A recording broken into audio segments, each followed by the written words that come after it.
वेदांत सम्मत समाधि की परिभाषा क्या है? समाधि संवित उत्पत्ति ही संविद उत्पत्ति परजीवैकताम प्रति, आत्मा और ब्रह्म के एकत्व की संवित का नाम समाधि है। नमस्कार करने वाले का नमस्य ही वास्तविक रूप हो जाता है। इस प्रकार से तुमने जो मेरी स्तुति की, तीनों अवस्थाओं का जो अलिप्त साक्षी वही मैं हूँ। प्रामाणिक रीति से निरीक्षण परीक्षण करने पर तुम भी वही हो।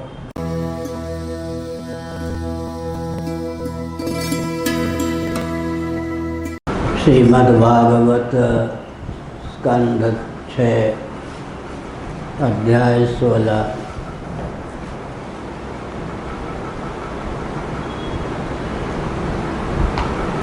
पंचपन 57-58 श्लोक।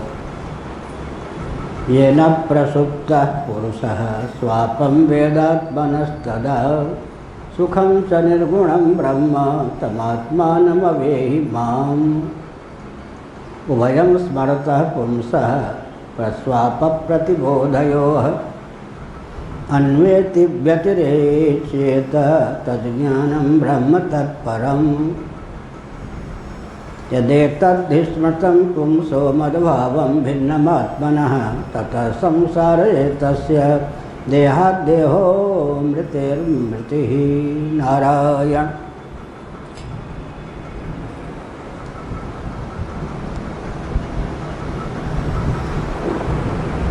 भगवान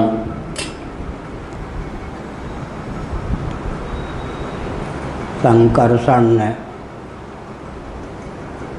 चित्रकेतु को प्रबोधित करते हुए अध्यात्म विद्या का उपदेश इस प्रकार दिया।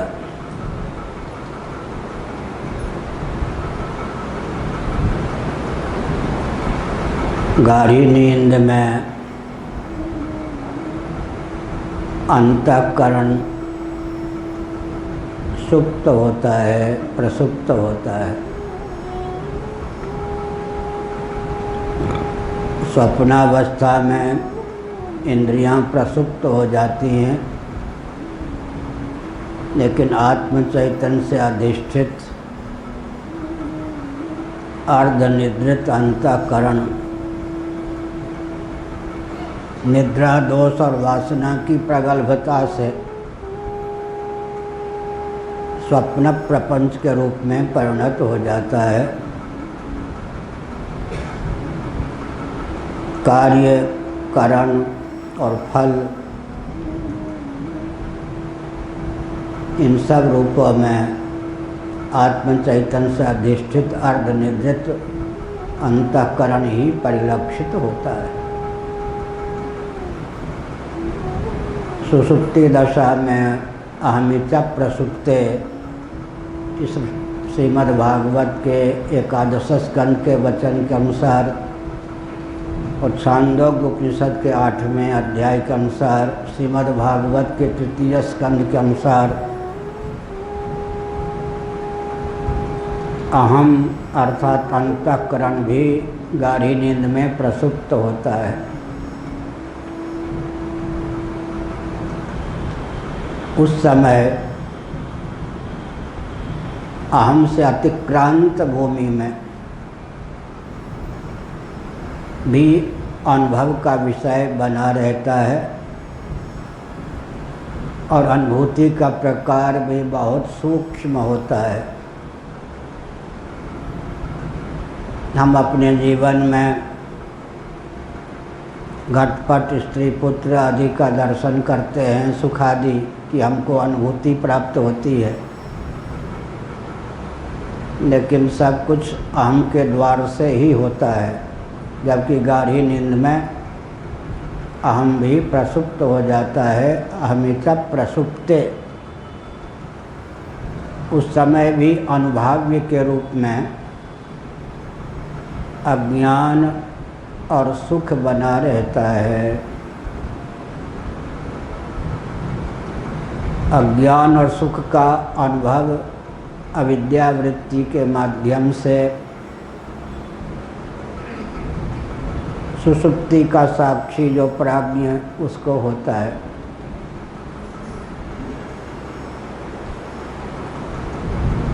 मांडूक्य उपनिषद ने चेतोमुखः प्राज्ञ के लिए शब्द का प्रयोग किया। जागृत दशा में हमारे 19 मुख होते हैं। रावण के बाहर से 10 मुख थे, उसका नाम था दशमुख। अंदर से वह भी 19 मुखों वाला था। हम आप भी सुषुप्ति के पहले, चाहे जागृत हो चाहे स्वप्न हो, 19 मुखों वाले होते हैं। मुख का अर्थ होता है उपलब्धि का द्वार। विषयोपलब्धि का जो द्वार है उसी का नाम करण अथवा मुख होता है। 5 कर्मेंद्रिय, 5 ज्ञानेंद्रिय, अंतःकरण चतुष्टय के सहित उपोद्बलक 5 प्राणों को मिला देते हैं तो 19 करणों की सिद्धि होती है। प्राण यद्यपि साक्षात करण नहीं है, लेकिन 19 संख्या की पूर्ति के लिए भगवत पाद शिवावतार शंकराचार्य महाभाग ने भाष्य में 5 प्राणों का भी उल्लेख किया। आनंद गिरि जी ने भगवान शंकराचार्य महाभाग के भाव को अभिव्यक्त करते हुए कहा, प्राण कर्मेंद्रिय ज्ञानेंद्रिय सहित अंतःकरण के उपोद्बलक होते हैं, इसलिए करण कोटि प्रविष्ट मानकर उनकी संज्ञा भी मुख है। सन्मुख होय जीव वही जब ही जन्म कोटि अघनाशों तब ही का अभिप्राय भी यही है। कर्मेंद्रिय ज्ञानेंद्रिय अंतःकरण प्राण, इन सब का नायक जीव सर्वथा जब भगवान के उन्मुख हो जाता है तब उसके उद्धार का बानक बनता है। यद्यपि स्वप्न में कर्मेंद्रियां ज्ञानेंद्रियां सुप्त होती हैं, लेकिन आत्म चैतन्य से अधिष्ठित अर्धनिद्रित अंतःकरण ही कार्य और करण दोनों रूपों में परिलक्षित होता है। क्रियाकारक फल तीनों रूपों में परिलक्षित होता है। अतः वहाँ भी 19 करणों की दाल गल जाती है। सुषुप्ति में अनुभूति के लिए करण क्या है, माध्यम क्या है? चेतोमुखा है। यह जीव सुषुप्ति में गाढ़ी नींद में चित्त संयक मुख वाला होता है। अंतःकरण की जो बीजावस्था है वही अविद्यापद वाच्य है, उसी को मुख कह दिया गया। जागर और स्वप्न के प्रति जो बीजभूत पदार्थ है उसी का नाम यहाँ पर मुख है। अनुभव स्वरूप जो आत्म तत्व सुषुप्ति का साक्षी सिद्ध होता है, तो बिना मुख या करण के साक्षी कैसे हो सकता है, ज्ञाता कैसे हो सकता है, अनुभविता कैसे हो सकता है? इसीलिए वहाँ भी सोपाधिक आत्म तत्व का ही प्रवेश है। सुषुप्ति में भी सोपाधिक आत्म तत्व जीव शेष रहता है। उस समय अहंग्रह शून्य दशा में मैं सुखपूर्वक सोया, मैंने कुछ नहीं जाना, सुखम हम अस्वापसम न किंचित अवेदिसम मामप्य हम नाज्ञासिसम। गाढ़ी नींद टूटने के बाद यह जो परामर्श होता है, स्मरण होता है, इसके बल पर सुषुप्ति में भी अनुभूति सिद्ध है।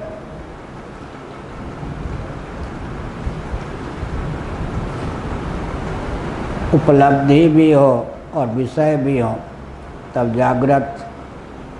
विषय के बिना ही उपलब्धि हो, न तत्र रथा न रथ योगा है, बृहदारण्यक तब स्वप्न। उपलब्धि और विषय, अनुभाव्य और अनुभूति, दोनों का बीज शेष रह जाए तब सुषुप्ति।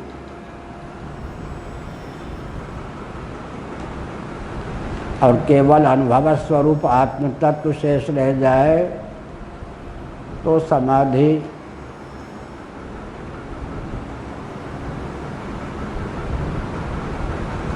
समाधि संबित उत्पत्ति पर जीवैकताम प्रति। वेदांत सम्मत समाधि की परिभाषा क्या है? समाधि संबित उत्पत्ति ही, संबित उत्पत्ति पर जीवैकताम प्रति। आत्मा और ब्रह्म के एकत्व की संबित का नाम समाधि है। सुषुप्ति में